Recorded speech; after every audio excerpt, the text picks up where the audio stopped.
Right, మనతో join అవుతున్నారు కాంగ్రెస్ నాయకులు ప్రభుత్వ విప్ రామచంద్ర నాయక్ గారు అండ్ అలాగే అనలిస్ట్ ప్రొఫెసర్ డాక్టర్ గాలి వినోద్ గారు మనతో జాయిన్ అయ్యారు. నమస్కారం అండి వినోద్ గారు, రామచంద్ర నాయక్ గారు.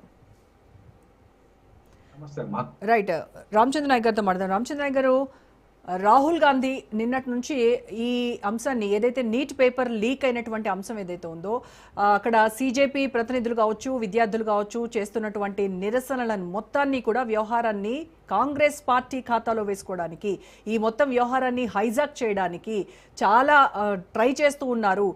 ఈరోజు పార్లమెంట్లో కూడా చర్చించాలి దీనిపైన అని ఖచ్చితంగా పట్టుబట్టి మళ్ళీ కేంద్ర ప్రభుత్వం నుంచి చర్చకు సిద్ధమని చెప్పిన తర్వాత కాదు ధర్మేంద్ర ప్రధాన్ రాజీనామా చేయాలి, రాజీనామా చేసిన తర్వాతే మళ్ళీ చర్చించాలి అనేటువంటి మెలికలు పెట్టడము, మాటలు మార్చడము, ఇది ఎంత కరెక్ట్ కాదు అని చెప్పేసి నిన్న కూడా మనం చూసాం. జితేంద్ర సింగ్ అక్కడ మధ్యవర్తిత్వానికి వెళ్ళి ఆయన చెప్పినటువంటి డిమాండ్ ఓకే అన్న తర్వాత కూడా మళ్ళీ కాదు ఇంకో 2 డిమాండ్లు ఎక్స్ట్రా యాడ్ చేశారు. ఇది ప్రతిపక్ష నేతగా ఉండి లీడర్ ఆఫ్ అపోజిషన్ స్థాయిలో ఉన్నటువంటి వ్యక్తికి ఇవన్నీ తగదు, దిస్ ఈజ్ నాట్ ఫెయిర్ అని చెప్పి కూడా జితేంద్ర సింగ్ మాట్లాడారు.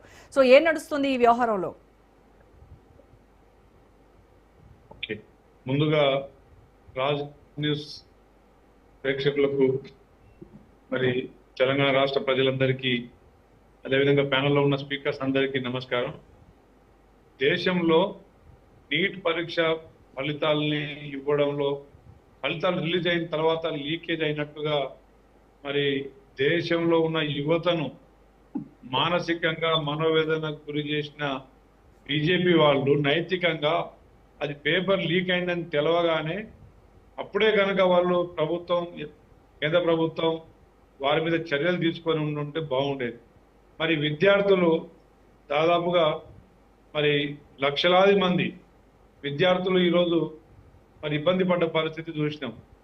అదేవిధంగా మరి వాంగ్చుక్ గారు కానీ లేకపోతే ఆ విద్యార్థి సంఘాలు కానీ అక్కడ కేంద్ర విద్యాశాఖ మంత్రి మీద చర్యలు తీసుకోవాలని చెప్పి డిమాండ్ చేస్తున్నప్పుడు దాని మీద మరి ఇంత రాద్ధాంతం మరి జరుగుతున్నప్పుడు కూడా ఇంత కాలయాపన చేసి దాదాపు 2 నెలల మరి కాలాన్ని వృధా చేసినందుకు బీజేపీ పార్టీ వారు నైతికంగా బాధ్యత తీసుకోవాల్సిన అవసరం ఉందా లేదా?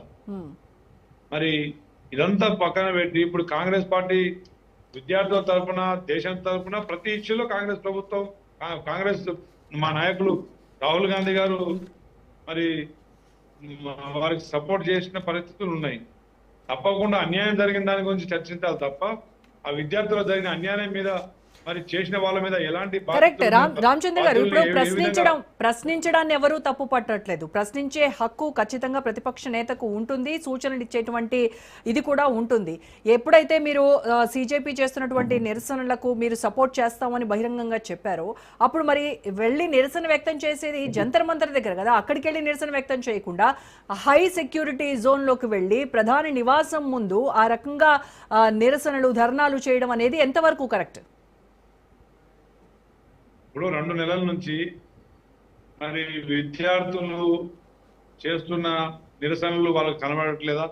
ఆ వాంగ్చుక్ గారు, సోనం వాంగ్చుక్ గారు మరి 20 రోజులుగా నిరాహార దీక్ష చేస్తున్న సంగతి వాళ్ళకి తెలియదా? ఎక్కడో జంతమందర్ దగ్గర చేస్తే మోడీ గారికి కనువిప్పు జరుగుతుందా? జరిగే పరిస్థితి ఉందా? ఇప్పుడు నైతిక బాధ్యతగా వారు యాక్షన్ ఈ పార్టీ తీసుకోవాలి కదా. మరి కాబట్టే ప్రధాని గారి ఇంటి ముందు కూర్చుంటేనే తీవ్రత ఉంటది. అదేవిధంగా పార్లమెంట్ సెషన్ నడుస్తుంది, ఆడ బయటనేమో విద్యార్థులు, లక్షలాది మంది విద్యార్థులు మరి ఢిల్లీలో వాళ్ళు పిలుపునిచ్చిండ్రు చలో సంసద్ అని చెప్పేసి. మరి దేశంలో అది ఒకటే కాదండి, ఆడ అయోధ్యలో అవినీతి కావచ్చు, అదేంటి మన డబ్బులు విరాళాలు ఇచ్చిన డబ్బుల్ని కాజేయడం కావచ్చు, ఇంకా చాలా ఉన్నాయి. బీజేపీ వల్ల మరి ఉద్యోగ అవకాశాలు కల్పించడంలో కావచ్చు, రైతులను కాపాడడంలో కావచ్చు, నిరుపేద మరి మన దేశంలో ఉన్న పేదల గురించి పట్టించుకునే విషయంలో కావచ్చు, మోడీ గారు అవలంబిస్తున్న విధానాలు ఏది ఈ దేశ ప్రజలకు పనికొచ్చినట్లేదు. కేవలం అదానీ, అంబానీ వాళ్ళు కనపడుతున్నారు తప్ప వారికి మరొకరు ఎవరు కనబడట్లేదు. ఎట్లా ఎలక్షన్లు ఏ విధంగా అంటే అన్యాయంగా, దుర్మార్గంగా ఎలక్షన్లు చేసుకోవాలి, ప్రభుత్వాలు ఎట్లా రాబట్టుకోవాలి, ఒకవేళ ప్రభుత్వం రాకపోతే అక్కడ ఏ విధంగా పడగొట్టాలా, అదేవిధంగా వీటి మీద ఉన్న కాన్సన్ట్రేషన్ దేశ ప్రజల మీద లేదు, చిత్తశుద్ధి లేదు. అలాంటి వారి మీద ఏ విధంగా మనం స్పందించవచ్చు. మరి రాహుల్ గాంధీ గారు ఏ విధంగా అయినా ఎక్కడ స్పందించొచ్చా? చేసినా ఉమ్. ఏ విధంగా అయినా స్పందించొచ్చా? లే, రాహుల్ గాంధీ- అంటే ఈవెన్ క్రిమినల్ కూడా అన్నట్టు రాహుల్ అర్థం. గాంధీ గారు రాజ్యాంగబద్ధంగా మాట్లాడొచ్చా? రాజ్యాంగబద్ధంగా రాహుల్ గాంధీ గారు మరి అనలేదు.